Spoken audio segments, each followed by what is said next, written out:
Alhamdulillah, all praise is due to Allah subhanahu wa ta'ala, the most gracious, the most beneficent, the most gracious, the most merciful, the especially merciful. We thank Him and we send a salutation upon our noble Prophet sallallahu alayhi wa sallam.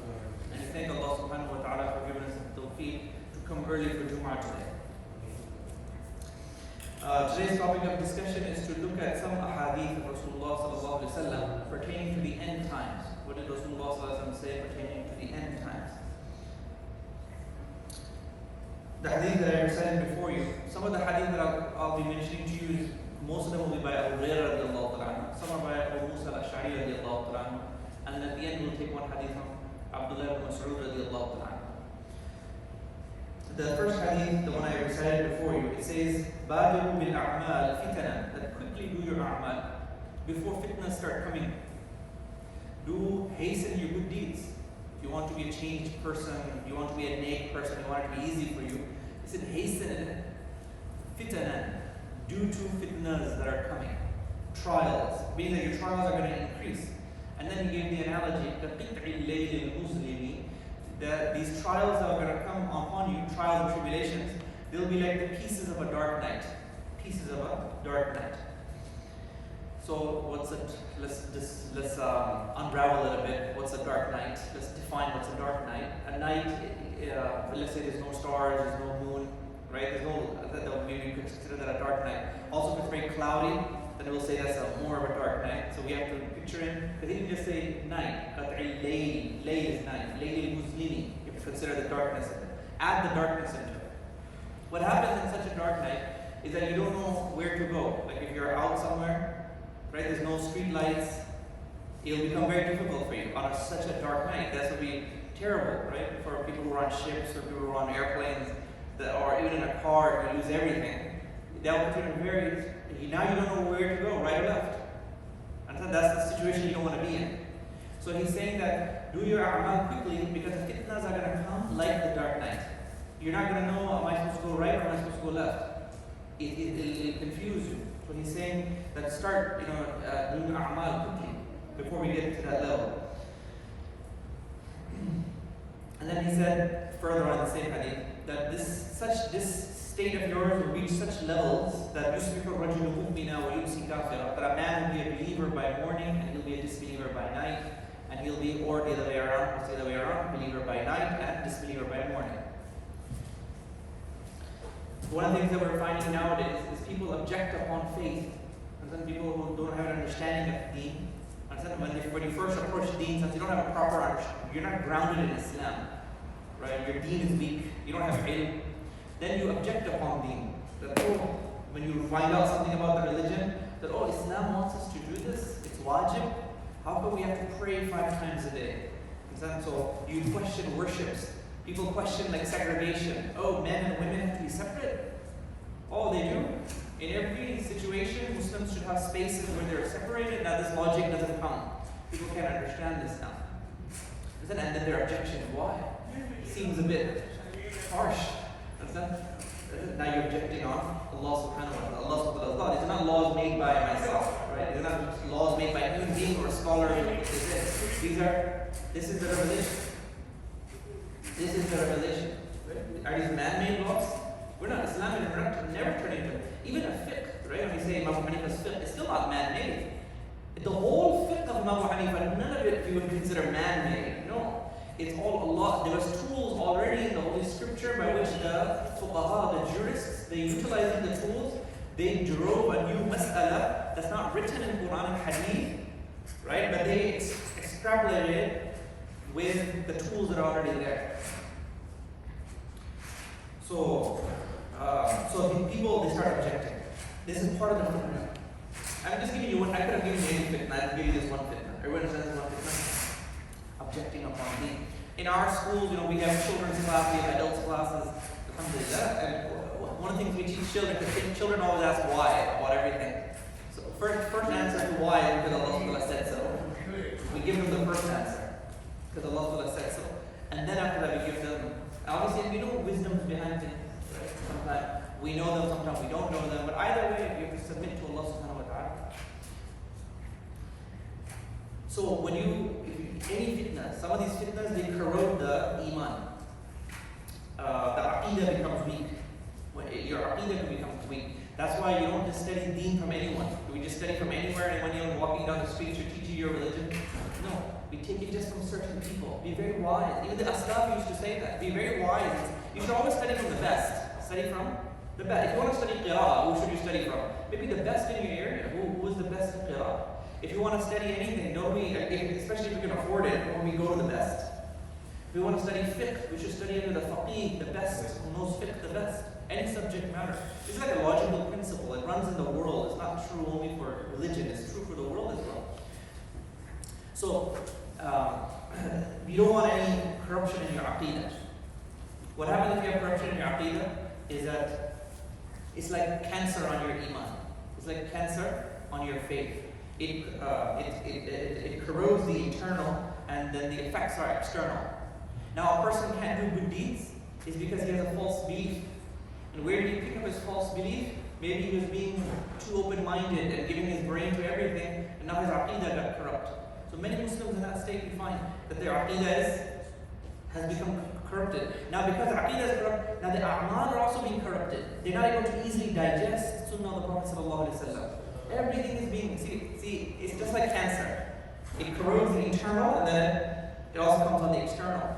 And aqidah, belief is where everything starts for Muslims. So we have to safeguard this. Just give you one quick example of aqidah, just an aqidah point. Let's think about Ibrahim alayhi salam. Eid just passed, we were thinking about Ibrahim alayhi salam. One of his aqidah you can learn about Ibrahim alayhi salam is that he was somebody who was moderate in his tawheed and in his adab. Throughout the stories of Ibrahim alayhi salam, you see tawheed, oneness of Allah subhanahu wa ta'ala, and adab. Adab is with his father. He's having manners with his father. He's realizing he's elder. Islam advocates respect of those elderly people. So he's respecting him, and even in his language, he's like, "Oh, my beloved father." And then here comes the objection. Why are you worshipping these idols that we can't see and we can't hear? So the scholars take from that moderation in aqidah. Today, one of the things we find in the Muslim communities, they have extremes. Some are extreme on the tawheed side. Extreme on tawheed, they have more adab. They think this is just Allah subhanahu wa ta'ala. Why are you taking references of Sahaba? Why are you mentioning Imam, the fiqh of Imam Hadith? Why are you mentioning that? We say our ulama who we study from, they're not having respect of scholarship. Does that make sense? Because they think like, if we respect people, I thought we were supposed to respect God. It's not true. We respect Allah subhanahu wa ta'ala has his own place.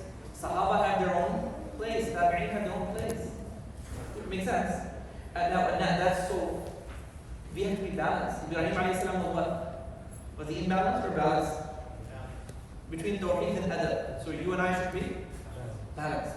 So in the Muslim community, there's some Muslims of our brothers of us who go into tawheed so much they lost their respect. They don't recognize any scholarship.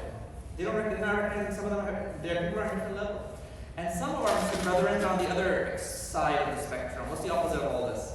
So much adab, respect of scholarship to the extent that you've given him godly qualities. That, my teacher he's like always what divine qualities you're giving him. Understand? This is corruption here now. I'tidal, moderation. So from Ibrahim alayhi salam, moderation. We have to have adab, but adab doesn't mean you use tawheed. When we have tawheed, doesn't mean you use adab. Understand? Muslim community is always moderate in everything, in every aspect. We're ummah al-wasat. And this is just one, I've given just one example. That in aqidah, where people could go either the left side or the right side, which would be wrong. You just have to be in the middle. Tawheed to its limits, tawheed, and then adab, side by side. May Allah subhanahu wa ta'ala give us tawheed. Then the Prophet ﷺ said, يَبِيعُ دِينَهُ بِعَرَضٍ مِنَ الدُّنْيَا. That a person will sell his religion for a piece of the dunya. Meaning your iman, you won't have value for your iman. First of all, because in society there's so much sins around us, it weakens our faith. When we come here and you remember Allah subhanahu wa ta'ala, it strengthens your faith. When you pray, every time you go to the masjid, it strengthens your faith. You frequent the masjid. The ayah of the Quran said, when you frequent the masjid, what does it do? Talk to me. It strengthens your faith. It strengthens your faith when you frequent the masjid. But then when we go out in the world and there's disobedience all around us, then it weakens your faith. Then you don't have the power to go back into the masjid again. And he said, يَبِيعُ دِينُهُ بِعَرَضٍ مِنَ الدُّنْيَا, that a person will sell his religion for a little bit of dunya. A person will compromise his deen. Meaning that he'll make things halal or haram. Meaning that if somebody's told, oh, this is the teaching of Islam, but if we find it a bit difficult, we say, that's a tough one. So I don't know, I think it's halal. You get it? So now you're making things halal or haram on your own. So where do you start making things halal? Where the tough part. All the easy aspects of religion, those are the ones that you can take in, but it's not submission. Now, on a personal level, if someone's doing this, that they're selling their deen and they're making halal and haram, it's completely prohibited for us, right? On a personal level, it's a sin. It's still a major sin.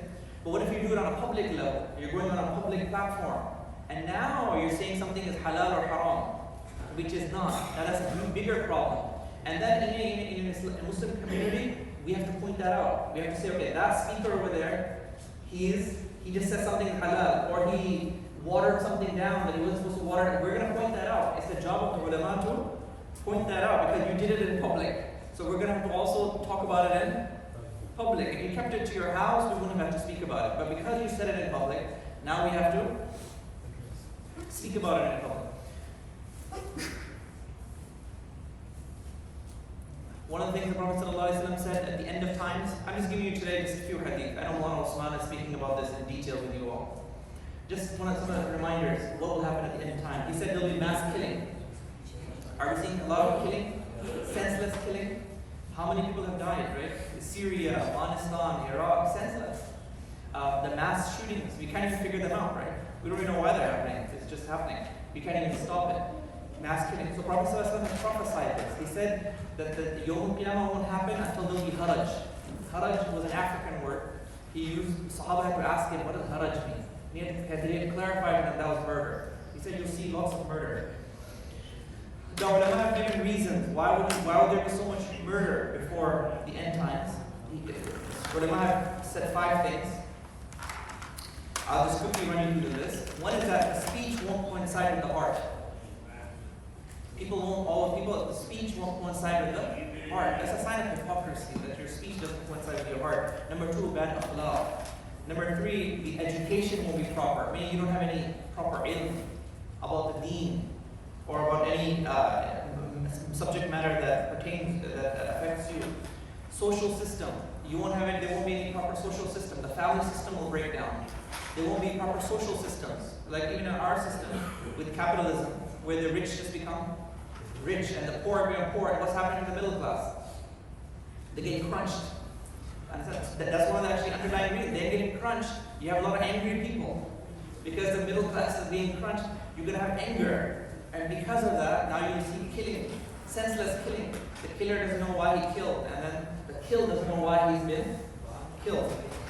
Also, that a alim or a jahil, someone who doesn't have knowledge of the subject matter, or someone who does have subject matter, but doesn't want to take advice, doesn't want to take nasiha. Everyone should be open to advice. Shouldn't we be open to advice?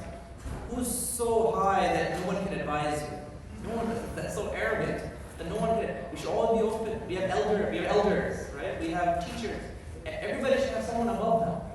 Even an imam should have another imam above him who can advise him. So, sign of the end of time is that no one wants to take nasiha. Then Prophet ﷺ said, another one. Everyone's got this one? Okay, what's this one? This one is a lot of murder. That's a sign of the day of judgment. Lots of murder happening. Number 2 is fitan. Same riwayah of Abu Hurairah radiallahu anhu. That fitnas will rise and there will be so much lies. People will lie very easily. Rampant lies. Prophet ﷺ when we read the khutbah, you might have heard these words, as-sidqu yunji wal-kidba yuhlik. Right? You've been hearing khutbahs for so long, I'm sure you know this language now. As-sidqu yunji wal-kidbu yuhlik. Sidq, truth will always, will always free you. Truth will liberate you. And then lies will destroy you. Teaching children to speak the truth all the time, that's 1/3 of their nurturing. 1/3. If a child always spoke the truth, he's 1/3 fine. He's going to be, inshallah, listens to his elders and his teachers, he'll be okay. 1/3 of the way. Truth is a big thing. They say truth hurts, but lying hurts more. What hurts more, truth or lies? I think truth may hurt, but it's just superficial. It just hurts a little bit. But always you're going to be successful in the dunya and the akhirah, the barakah of truth. But lies, it leads to the jannah. Allah protect us from it. And the reason I'm mentioning all these signs is that we can, inshallah, rid ourselves from it. Also, the list that I had given you, one thing that you learn from that, but that when the society, when you have all these vices, these immoralities in the heart, when people are so spiritually not right, then there's killings on the streets. That's the facade. The facade that you're seeing on the streets, what's happening in the world, is a result of people not being morally upright. So each one of us could make a difference by just committing to being morally upright. Then the Prophet ﷺ mentioned was a taqaribul aswaq, another sign of judgment. He said that the marketplaces will shrink. That's why today, somebody living in America can invest in the East. You can invest in China. People in China can invest here very easily. The markets have shrunk. This was never possible in human history. So he said, Yawm al-Qiyamah won't happen until the markets don't shrink. Then he mentioned وَيَتَقَارَبُ الزَّمَانِ, also time will shrink. Time, see how fast time. Weren't we just in Ramadan? Wasn't it just Eid the other day? Or did we just meet here for Eid al-Fajr? So look how quickly we're meeting. Time is going faster. There's no barakah in time. So time is moving so fast. Young people are growing up so quickly. Right before our eyes. This is also a sign.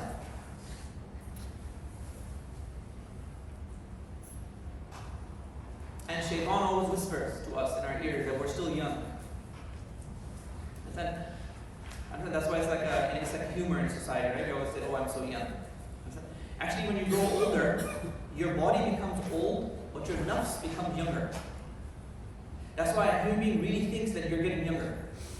It's not actually your nafs is becoming more younger, your body is becoming more older. It's just a deception of shaitan. Yes, if you're younger, then you should utilize that youth of yours for the great things that you want to do, a'mal, good deeds. May Allah subhanahu wa ta'ala give us tawfiq to take advantage of it. Then in a riwayah by Abu Musa al-Ash'ari radiallahu ta'ala, he said, لَيْسَ لِقَتْلِ الْمُشْرِكِينَ, that when the Prophet ﷺ mentioned there will be so much killing at the end of times, so somebody would have thought, oh, maybe he means that the non-Muslims will be fighting, it doesn't involve the Muslims.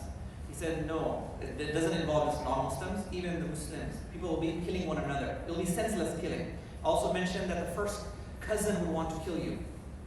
That a person would want to kill his neighbor. Like, these are senseless killings. Like, could you imagine why was going to kill his own neighbor? So he's saying that these things will happen.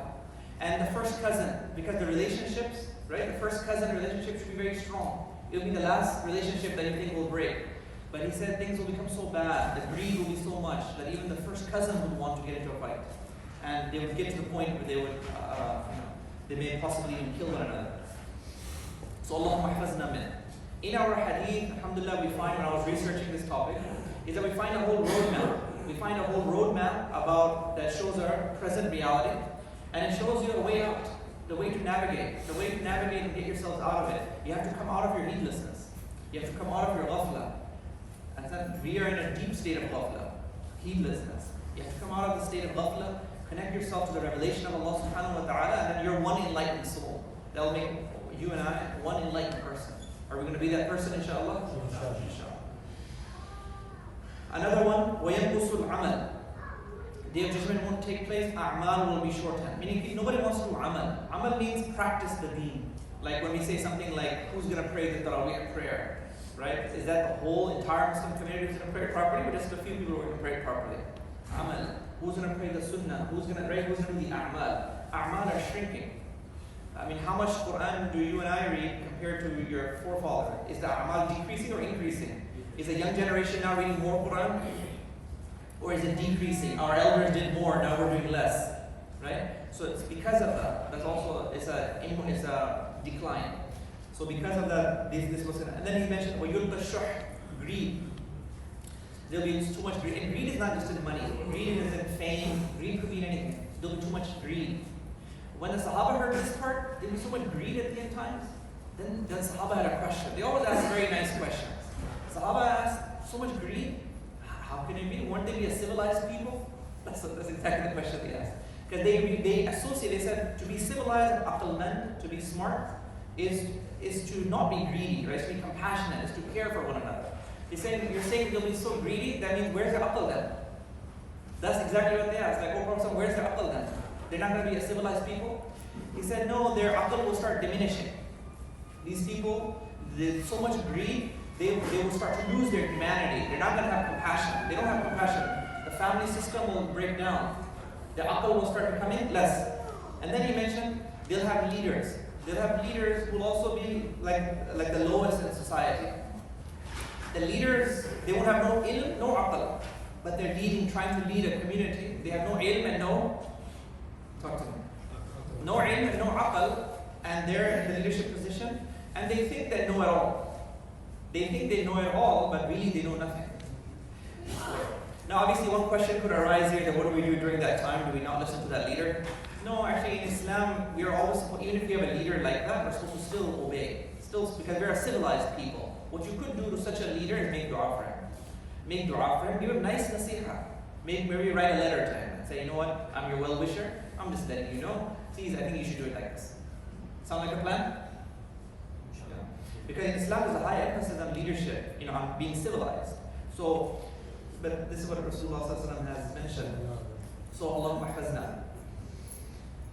So the roadmap, all these things, these killings, these things that we're seeing, these are things that the Prophet has pointed out. Is when so to break out of them is that we're going to have to uplift ourselves and to come out of heedlessness. One of the verses of the Quran that comes to mind, وَلَا تَكُونُوا كَالَّذِينَ نَسُوا اللَّهَ. Also people today, they have forgotten themselves. People don't think critically. We have lost the capability of thinking. We just do what people are doing. We don't think critically. And that connects to a verse of the Quran. Don't be like those who forgot Allah, then Allah made them forget themselves. The reason you can't think critically is because you forgot God. When you forget Allah, you don't do His zikr, you don't turn to Him, He'll make you forget yourself. So may Allah subhanahu wa ta'ala give all of us tawfiq to think critically, to come out of our ghafla. May Allah subhanahu wa ta'ala make all that easy for us. And I'll leave you with one hadith of Abdullah ibn Mas'ud. Abdullah ibn Mas'ud radiallahu ta'ala asked the Prophet sallallahu alaihi wasallam, all the lists that I've given you of all the terrible things that will happen. He asked the Prophet sallallahu alaihi wasallam, what do we do? When these times come, greed has spread, killing has spread, a'mal have gone low.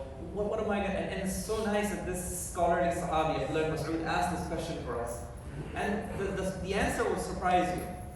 He gave a very simple answer. Sometimes in religion, in the deen, the answers are very simple. It will shock you how simple. Prophet ﷺ told him, amongst other things, is that you control yourself. Meaning that you tame your nafs. If you see that everybody's following all their desires, you don't follow all your desires. You control your nafs. And number two, stick to your home.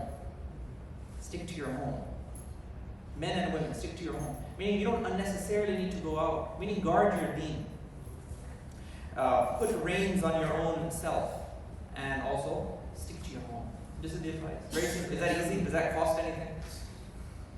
That doesn't cost anything. Stick to your home. So this is the advice that he gave to Abdullah ibn Mas'ud radiallahu anhu. Also, we just remembered Ibrahim alayhi salam. Ibrahim alayhi salam was like that. One of his titles is Hanif.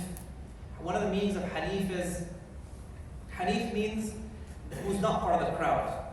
Ibrahim alayhi salam was a little bit away from the crowd. The whole society did one thing. Ibrahim alayhi salam used to do another thing. So you and I are from Islam. We are from Ibrahim alayhi salam millah. We need to be a little bit different. So when you're the oddball, sometimes you do that in a good way, in a proper way, to safeguard your deen. Prophet ﷺ also said to safeguard your deen at the end of time is like coal, right? Coal in your mouth. Who can take a burning coal and leave it in their mouth? Or how long can you last? You're not going to last, right? You want to spit it out. That's like how hard it's going to be to stick to deen. But may Allah subhanahu wa ta'ala give us tawfiq to strive in this. This is the area, it's the arena that we need to strive in. May Allah subhanahu wa ta'ala give all of us tawfiq. Inshallah, just one quick announcement. Alhamdulillah, after Eid, everything is starting back up. Our classes are back up. We'd like to invite everyone for Darsul Quran. We are having our Darsul Quran tafsir in English language, and it meets on Sunday nights. Also, the adults Quran class also meets on Sunday mornings. These are free classes. Inshallah, it helps to connect with the revelation of Allah subhanahu wa ta'ala for most of our issues. May Allah subhanahu wa ta'ala give us tawfiq to do amal. Wa akhir da'wana alhamdulillahi rabbil alamin. Subhanallah bihamdihi, subhanallah.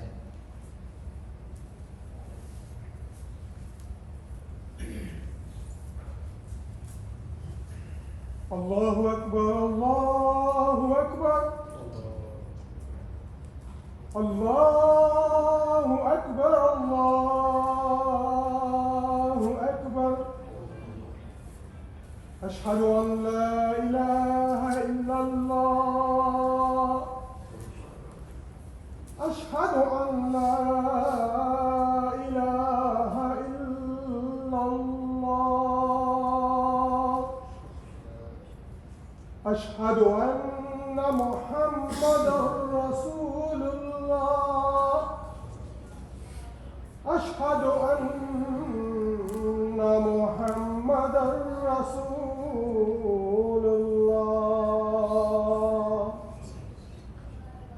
حي على الصلاة. حي على الصلاة.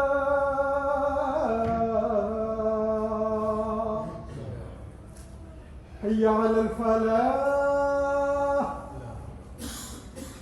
حي على الفلاح.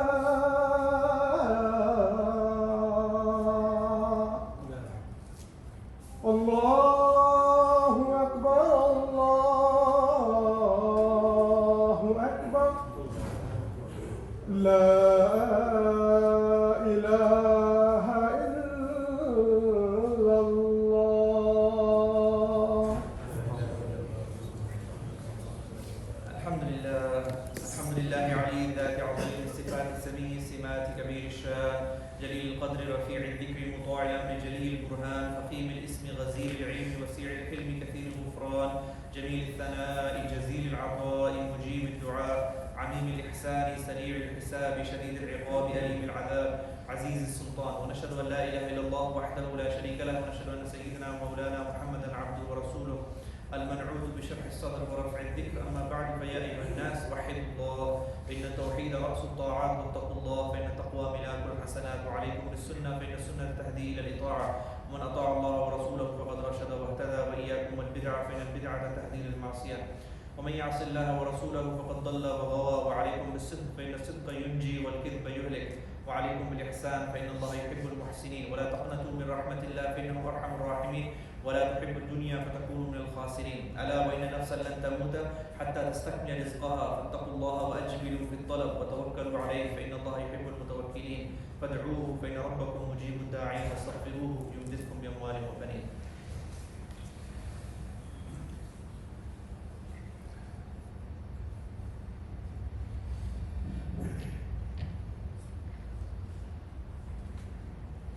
الحمد لله وكفى والصلاة والسلام على رسول الله وعلى آله وصحبه أجمعين. أما بعد فأعوذ بالله من الشيطان الرجيم. بسم الله الرحمن الرحيم. إن الله وملائكته يصلون على النبي يا أيها الذين آمنوا صلوا عليه وسلموا تسليما. اللهم صل على محمد عبدك ورسولك وصل على المؤمنين والمؤمنات والمسلمين والمسلمات. وقال النبي صلى الله عليه وسلم الله في أصحابي لا تتخذوا من بعدي غرضا ومن أحبهم فبحبي أحبهم ومن أبغضهم فببغضي أبغضهم وخير أمتي قرني ثم الذين يلونهم ثم الذين يلونهم. وقال الله تعالى إن الله يأمر بالعدل والإحسان وإيتاء ذي القربى وينهى عن الفحشاء والمنكر والبغي يعظكم لعلكم تذكرون. فاذكروا الله يذكركم ولذكر الله تعالى أعلى وأجل وأتم وأكبر. أقم الصلاة. الله أكبر الله أكبر الله أكبر الله أكبر. أشهد أن لا إله إلا الله. أشهد أن لا إله إلا الله. أشهد أن محمدا رسول الله. أشهد أن محمدا رسول الله.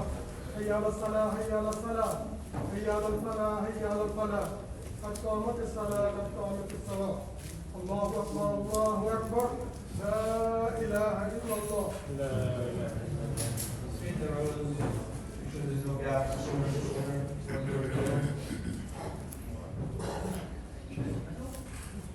الله أكبر.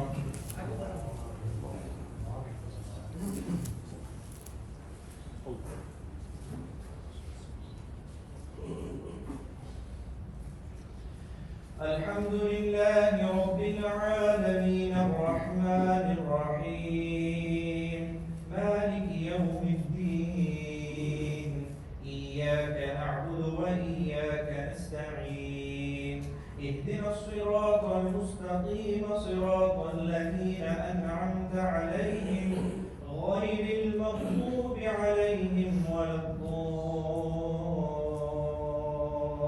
الضالين عما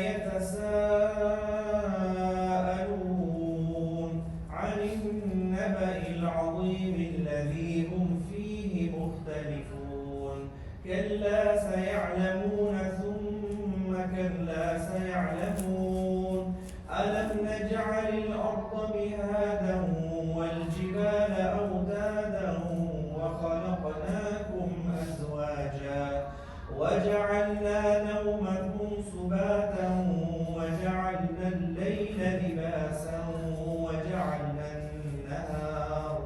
وجعلنا النهار معاشا وبنينا فوقكم سبعا شدادا وجعلنا سراجا وهاجا وأنزلنا من المعصرات ماء ثجاجا لنخرج به حبا ونباتا وجنات ألفافا إن يوم الفصل كان ميقاتا يوم ينفخ في الصور فتأتون أفواجا وفتحت السماء فكانت أبوابا وسيرت الجبال فكانت سرابا الله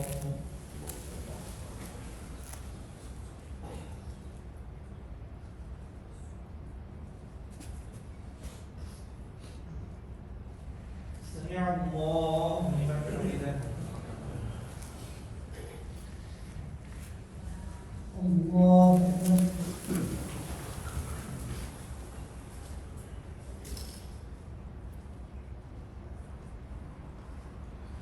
الله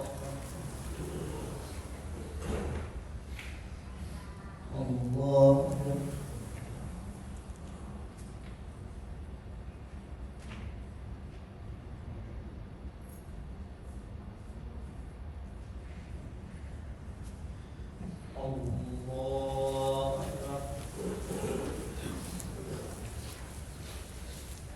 الحمد لله رب العالمين الرحمن الرحيم مالك يوم الدين إياك نعبد وإياك نستعين اهدنا الصراط المستقيم صراط الذين أنعمت عليهم غير المغضوب عليهم ولا الضالين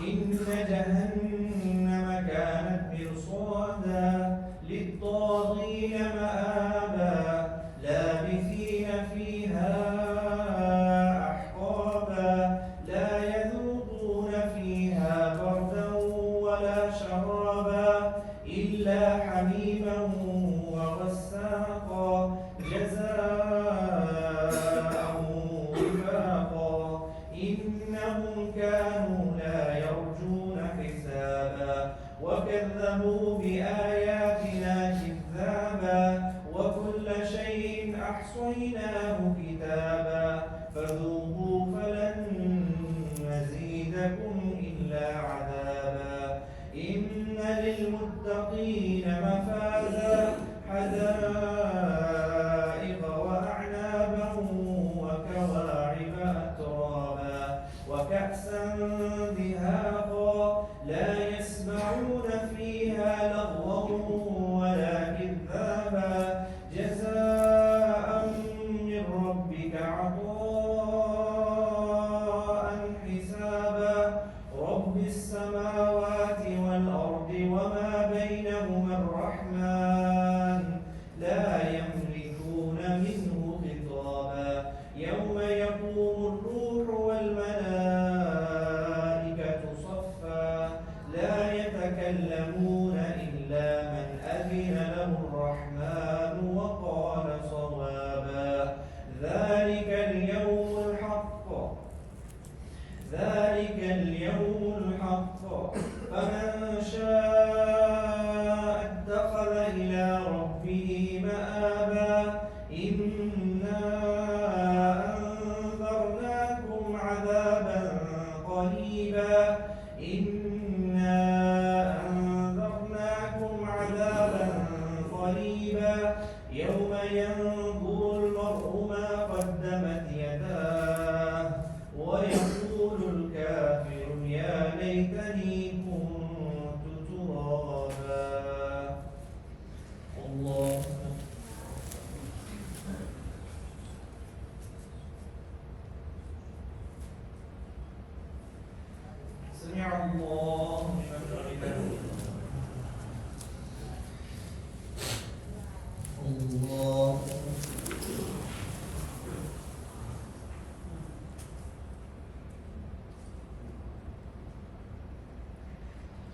الله أكبر الله أكبر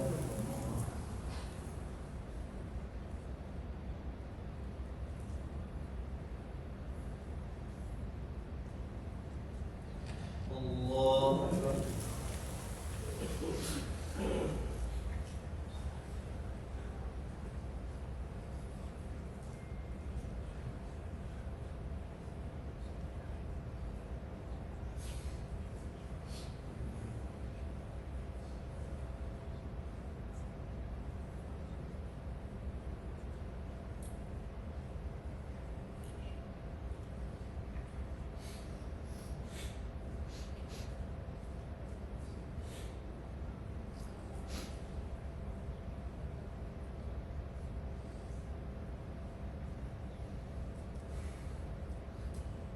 السلام عليكم ورحمة الله.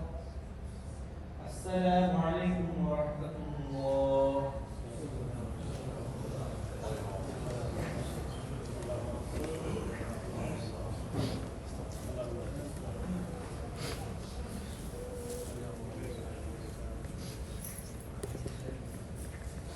اللهم لك السلام ومنك السلام، تباركت يا ذا الجلال والإكرام. اللهم أعنا على ذكرك وشكرك وحسن عبادتك. اللهم أعنا على ذكرك وشكرك وحسن عبادتك. ربنا آتنا في الدنيا حسنة وفي الآخرة حسنة وقنا عذاب النار وقنا عذاب الحشر وقنا عذاب القبر وقنا عذاب الميزان. ربنا ظلمنا أنفسنا وإن لم تغفر لنا وترحمنا لنكون من الخاسرين. ربنا لا تزغ قلوبنا بعد إذ هديتنا وهب لنا من لدنك رحمة إنك أنت الوهاب. لا إله إلا أنت سبحانك إنا كنا من الظالمين. لا إله إلا أنت سبحانك إنا كنا من الظالمين. لا إله إلا أنت سبحانك إنا كنا من الظالمين. اللهم اغفر للمؤمنين والمؤمنات والمسلمين والمسلمات الأحياء منهم والأموات. اللهم اغفر أمة محمد صلى الله عليه وسلم. اللهم ارحم أمة محمد صلى الله عليه وسلم. اللهم اجبر أمة محمد صلى الله عليه وسلم. اللهم استر أمة محمد صلى الله عليه وسلم. اللهم اشف مرضانا ومرضى المسلمين. اللهم انصر من نصر دين محمد صلى الله عليه وسلم. اللهم خذل من خذل دين محمد صلى الله عليه وسلم. ربنا تقبل منا انك انت السميع العليم وتب علينا انك انت التواب الرحيم. وصلى الله تعالى على خير خلقه محمد وعلى اله وصحبه اجمعين برحمتك